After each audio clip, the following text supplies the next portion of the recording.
BRS పార్టీకి Telangana high court shock ఇచ్చింది. 15 రోజుల్లోగా నల్గొండ జిల్లా పార్టీ ఆఫీసుని కూల్చివేయాలని ఆదేశాలు ఇచ్చింది. పార్టీ భవనాన్ని కూల్చివేయకుండా ఆదేశాలు ఇవ్వాలని బీఆర్ఎస్ పార్టీ వేసిన పిటిషన్ని కొట్టివేసింది.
బీఆర్ఎస్ పార్టీకి తెలంగాణ హైకోర్టు షాక్ ఇచ్చింది.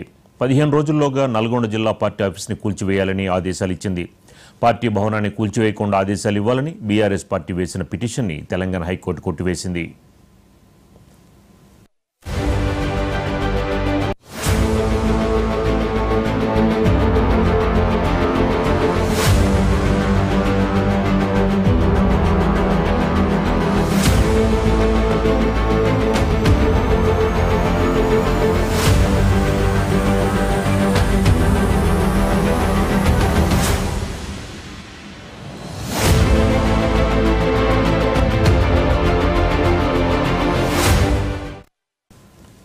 బీఆర్ఎస్ పార్టీకి తెలంగాణ హైకోర్టు షాక్ ఇచ్చింది.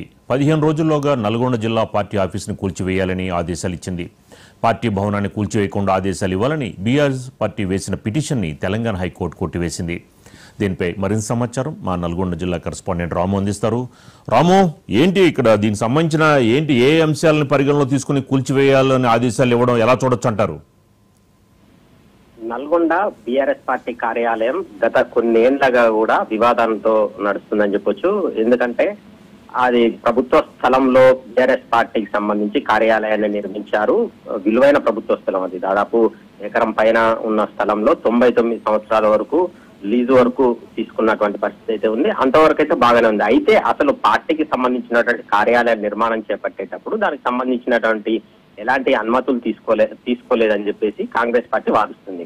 దీని మీద కాంగ్రెస్ పార్టీ అధికారంలోకి రాగానే మంత్రి కోమటిరెడ్డి వెంకటరెడ్డి బీఆర్ఎస్ పార్టీ కార్యాలయానికి ఎలాంటి అనుమతులు లేవు, సో వెంటనే కూల్చివేయాలంటూ కూడా మున్సిపల్ శాఖ అధికారులను ఆదేశించారు. అయితే మంత్రి కోమటిరెడ్డి వెంకటరెడ్డి ఎప్పుడైతే ఆదేశాలు ఇచ్చారో బీఆర్ఎస్ పార్టీకి శ్రేణులందరూ కూడా మీడియా సమావేశం ఏర్పాటు చేశారు. తమకు అన్ని అనుమతులు ఉన్నాయి, పార్టీ కార్యాలయాన్ని టచ్ చేస్తే మాత్రం ఊరుకునేదే లేదు, చాలా వరకు కూడా పార్టీ కార్యాలయాలకు ఎలాంటి అనుమతులు ఉండవంటూ కూడా చెప్పడం జరిగింది. అనంతరం వారే బీఆర్ఎస్ సంబంధించినటువంటి పార్టీకి సంబంధించినటువంటి కొంతమంది హైకోర్టును ఆశ్రయించారు.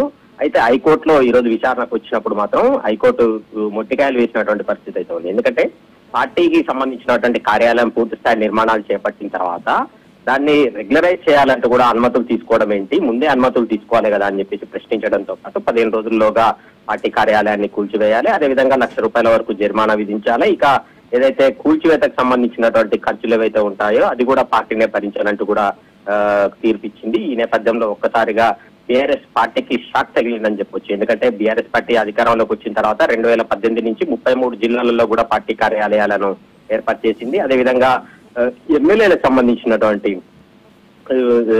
కార్యాలయాలు కూడా ఏర్పాటు చేసినటువంటి పరిస్థితి ఉంది, క్యాంప్ కార్యాలయాలు. ఇవన్నీ కూడా అనుమతులు ఉన్నాయా లేదా అనేది కూడా ఇప్పుడు ప్రశ్న ఉత్పన్నం అవుతుంది. దీని మీద కూడా కాంగ్రెస్ పార్టీ ఏ విధంగా ముందుకెళ్తుందని చెప్పేసి కూడా చూడాల్సిన అవసరం ఉంది. అదేవిధంగా ఇప్పుడు ప్రస్తుతం ఈ తీర్పుకు సంబంధించి ద్విసభ్య కమిటీకి మళ్ళీ రివిజన్ పిటిషన్ వేస్తారా ఏంటి అనేది మాత్రం ఇంకా స్పష్టత లేదు.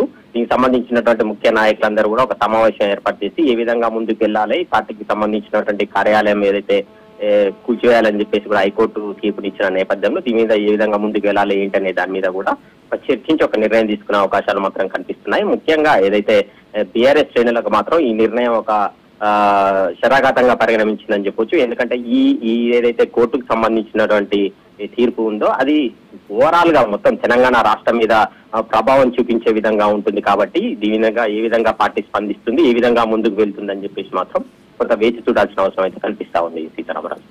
Right, thank you Ramu.